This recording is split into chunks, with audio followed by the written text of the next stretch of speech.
전처 딸을 며느리로 들인 남자의 계획. 저희 아들이 여자친구 데려온 날 심장이 멈추는 줄 알았어요. 그 여자가 누군지 알아봤거든요. 제 전남편 재혼한 집 딸이었어요. 그러니까 법적으론 남이지만 한때 제 의붓딸이었던 애요. 15년 전에 이혼했어요. 전남편이랑요. 그 사람 외도해서 집 나갔죠. 그때 저는 아들 데리고 나왔고 전남편은 다른 여자랑 재혼했어요. 그 여자한테 딸이 있었는데 그게 바로 지금 제 아들 여자친구예요. 아들이 소개할 때는 몰랐어요. 성도 다르고 얼굴도 어렸을 때랑 많이 달라졌거든요. 근데 얘기 듣다 보니까 아버지 이름이 제 전남편이더라고요. 깜짝 놀라서 확인해봤죠. 아들한테 조용히 물어봤어요. 혹시 내 아버지 아니냐고요.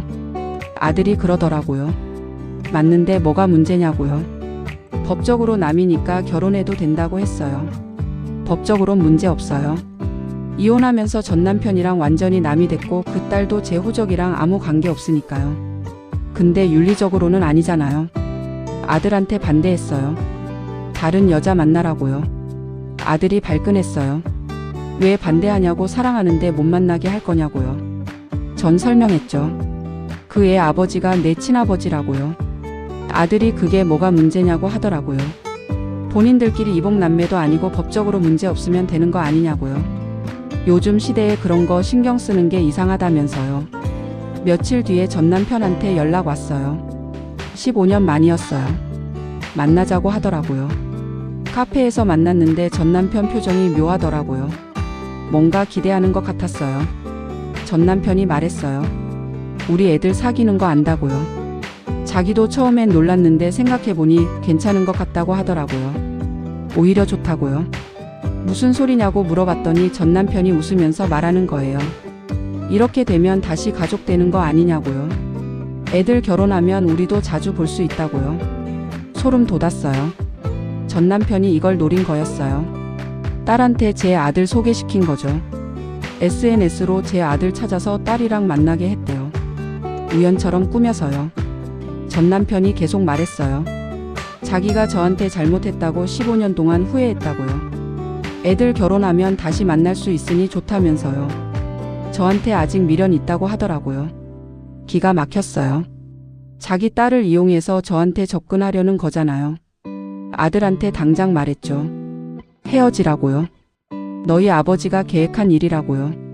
아들이 안 믿더라고요. 설마 그럴 리 없다고요. 여자친구한테 물어봤더니 그 애도 아니라고 하더라고요. 우연히 만났다면서요. 근데 전 확신했어요. 전남편 표정 봤거든요. 분명히 계획한 거예요. 아들 설득했지만 소용없었어요. 사랑한다면서 결혼하겠다고 버텼어요. 결혼식 날 정말 최악이었어요. 신랑 어머니로 앉아있는데 전남편이 신부 아버지로 앉아있는 거예요. 하객들이 수군거렸죠. 저 둘 부부 아니었냐고요. 주례 선생님도 어색해 하셨어요. 양가 소개할 때 뭐라고 해야 할지 모르시더라고요. 결국 그냥 대충 넘어갔죠.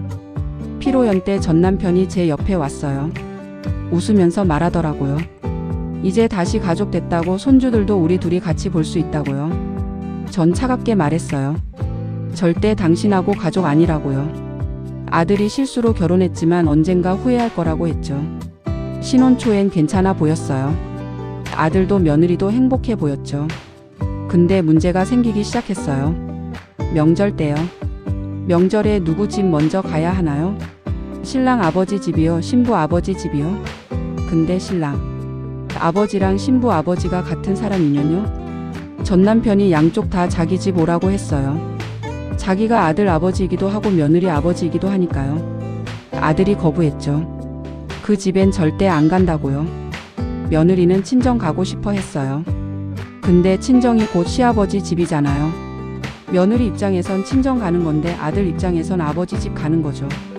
결국 명절마다 싸웠어요. 어디 갈지 못 정해서요. 친구들한테도 말 못하고요. 우리 가족관계 설명하기가 너무 복잡했거든요. 아이 생기고 나서 더 큰 문제가 생겼어요. 호적 정리할 때요. 아기 외할아버지랑 친할아버지가 같은 사람이에요. 법적으로요. 주변 사람들이 알게 되면서 손가락질 시작했어요. 윤리적으로 이상하다고요. 아들이 친아버지 집 며느리 된 여자랑 결혼했다고요. 며느리가 스트레스 받기 시작했어요. 동네 나가기 싫다고요. 사람들이 이상하게 본다면서요. 아들도 힘들어했죠. 회사에서도 소문 났거든요. 결국 아들이 저한테 말했어요. 엄마 말이 맞았다고요. 후회된다고요. 사랑만으로 안 되는 게 있다면서요. 이혼하고 싶어 했어요. 며느리도 동의했대요. 둘 다 이 관계가 잘못됐다는 걸 깨달은 거죠. 아이 때문에 참고 있었지만 한계였어요. 이혼 절차 밟으면서 전 남편이 난리쳤어요. 왜 이혼하냐고 자기 계획 망치지 말라고요. 결국 본색 드러낸 거죠. 전 남편이 인정했어요. 처음부터 계획했다고요. 딸한테 제 아들 만나게 해서 결혼시키고 그걸로 저한테 다시 접근하려 했다고요. 딸도 아버지한테 이용당한 거였어요. 아버지가 좋은 남자 소개해준다고 해서 만났는데 알고 보니 전처 아들이었던 거죠. 며느리도 피해자였어요. 이혼 확정됐어요. 아이 양육권은 아들이 가졌고요. 며느리는 다른 도시로 떠났어요. 전 남편은 딸한테도 버림받았죠. 이용했다고요. 지금 전 남편은 혼자 살아요. 딸도 연락 안 하고 아들도 연락 끊었고요. 저한테 다시 접근하려다가 모든 걸 잃은 거예요. 아들은 상처받았지만 다시 일어서고 있어요. 아이 잘 키우면서요. 새로운 사람도 만나기 시작했고요. 이번엔 제대로 된 사람이에요. 가끔 생각해요. 전 남편이 욕심 안 부렸으면 어땠을까요? 딸도 행복했을 테고 아들도 상처 안 받았을 텐데요. 결국 권선징악이에요. 잘못된 계획 세우고 사람들 이용하면 벌 받는 거죠. 전 남편은 모든 걸 잃었어요. 가족도 명예도요. 자업자득이에요. 구독과 좋아요는 큰 힘이 됩니다. 막장 5분과 함께 특별한 이야기를 함께 해보세요. 우리 주변의 이야기를 빠르게 만나보세요.